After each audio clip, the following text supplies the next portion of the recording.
ಸರಿ ಆಯ್ತು ಬಿಡು, ಏನಾಗಲ್ಲ. ಸರಿ ಆಯಿತು, ನಾನು ನೋಡ್ಕೊತೀನಿ, ಅದ್ರ ಬಗ್ಗೆ ತಲೆ ಕೆಡಿಸ್ಕೊಂಬೇಡ, ಬಿಟ್ಟಾಕು. ಸರಿ ಆಯಿತು, ಆಮೇಲೆ ಮಾಡು.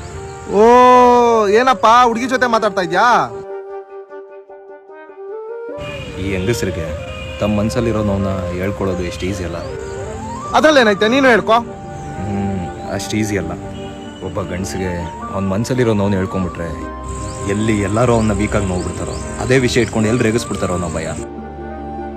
ಒಬ್ಬ ಹುಡುಗ ತನ್ನ ಮನೆ ಸಾಕೋಸ್ಕರ ಡೆಲಿವರಿ ಕೆಲಸ ಮಾಡ್ತಾ ಇದ್ರೆ ಅವನೇನಂತಾರೆ ಹೇಳು? ಫೇಲ್ಯೂರ್ ಅಂತಾರೆ. ಅದೇ ಕೆಲಸ ಒಂದು ಹುಡುಗಿ ಮಾಡ್ತಾ ಇದ್ರೆ ಸ್ಟ್ರಾಂಗ್ ಇಂಡಿಪೆಂಡೆಂಟ್ ವುಮೆನ್ ಅಂತಾರೆ. ಮನೇಲೊಂದು ಹುಡುಗಿ ಫೇಲ್ ಆದರೆ ಪರವಾಗಿಲ್ಲ ಬಿಡಮ್ಮ, ಓದಲಿಲ್ಲ ಅಂದ್ರೂ ಯಾರೋ ಒಬ್ಬ ಒಳ್ಳೆ ಹುಡುಗ ಸಿಗ್ತಾನೆ, ಮದುವೆ ಆದರೆ ನಿನ್ನ ಲೈಫ್ ಸೆಟ್ಲ್ ಆಗುತ್ತೆ ಅಂತಾರೆ. ಅದೇ ಒಬ್ಬ ಹುಡುಗ ಫೇಲ್ ಆದರೆ ನೀನು ಹುಡುಗಿ ಯಾರೋ ಕೊಡ್ತಾರೆ, ಬೋಳಿ ಮಗನೆ ಅಂತ ಬೈತಾರೆ. ಇಷ್ಟು ಚಿಕ್ಕ ಚಿಕ್ಕ ವಿಷಯನೇ ಅರ್ಥ ಮಾಡ್ಕೊಳ್ದಿರೋ ಸೊಸೈಟಿ ನಮ್ಮ ಮನಸ್ಸಲ್ಲಿರೋದನ್ನ ಹೇಳ್ಕೊಂಡ್ರೆ ಅರ್ಥ ಮಾಡ್ಕೊಳುತ್ತಾ?